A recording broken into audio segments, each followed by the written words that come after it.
Assalamualaikum warahmatullahi wabarakatuh. Karena pada pertemuan sebelumnya kita tidak ada pembelajaran, jadi sebagai gantinya ini saya berikan recording atau rekaman dari PowerPoint gitu. Kemarin kita sudah belajar mengenai penentuan perubahan entalpi menggunakan kalorimetri atau secara langsung.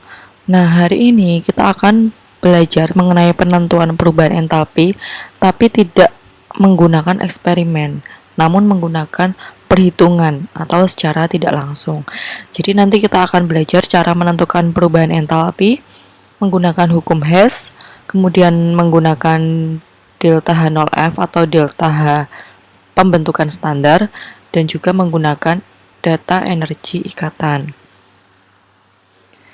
Data-data ini nanti biasanya akan diketahui di soal. Jadi nanti kita tinggal menghitung saja menggunakan rumus. Nah, kita mulai dulu dari penentuan perubahan entalpi secara tidak langsung menggunakan hukum Hess.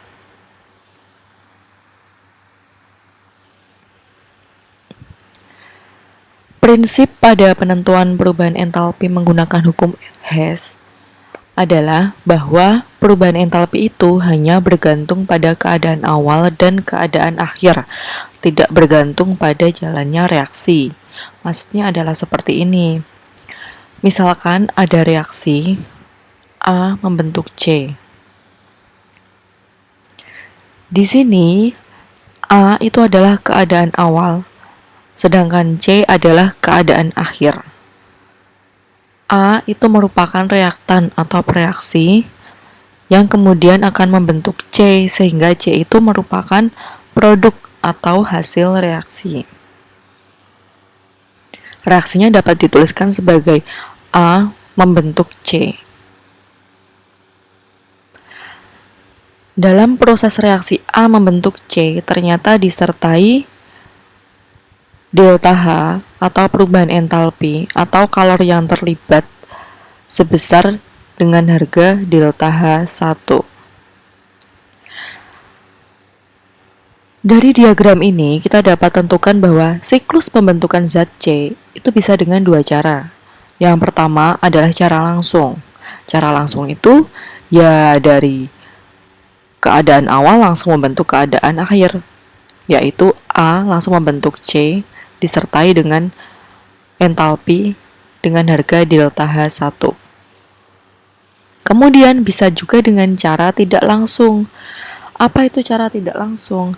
Kalau cara langsung itu dari keadaan awal langsung menjadi keadaan akhir. Tapi kalau cara tidak langsung itu A tidak langsung menjadi C. Namun A menjadi B dulu, kemudian dari B baru menjadi C. Jadi ada dua tahap. Tapi nanti untuk reaksi-reaksi lain tidak hanya dua tahap. Dua tahap itu minimal. Bisa jadi nanti ada 2 tahap, 3 tahap, 4 tahap, tergantung reaksinya. Namun kalau menurut diagram ini berarti ada 2 tahap, yaitu A membentuk B dulu disertai delta H2.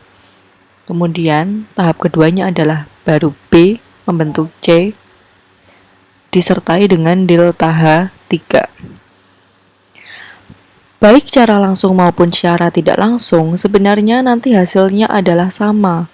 Kita lihat ketika kita jumlahkan, nanti B-nya ini akan habis. Sehingga tinggal A membentuk C, disertai delta H2 plus delta H3 yang setara dengan delta H1. Nah, seperti ini.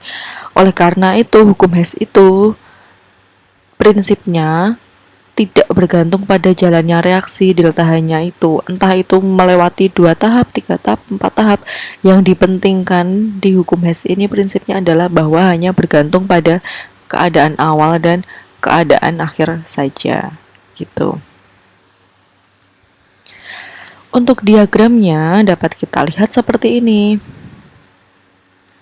Untuk sumbu Y itu adalah entalpi ya. Ini A itu adalah reaktan. Kemudian untuk yang secara langsung dulu ini A membentuk C. disertai delta H1.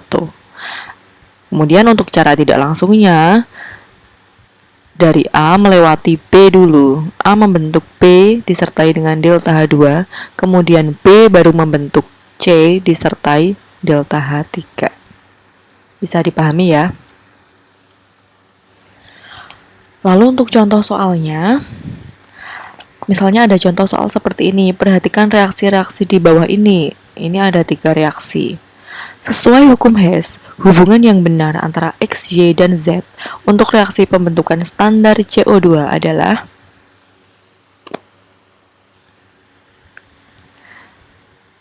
delta H0 pembentukan merupakan kalori yang terlibat dalam reaksi pembentukan 1 mol senyawa dari unsur-unsurnya.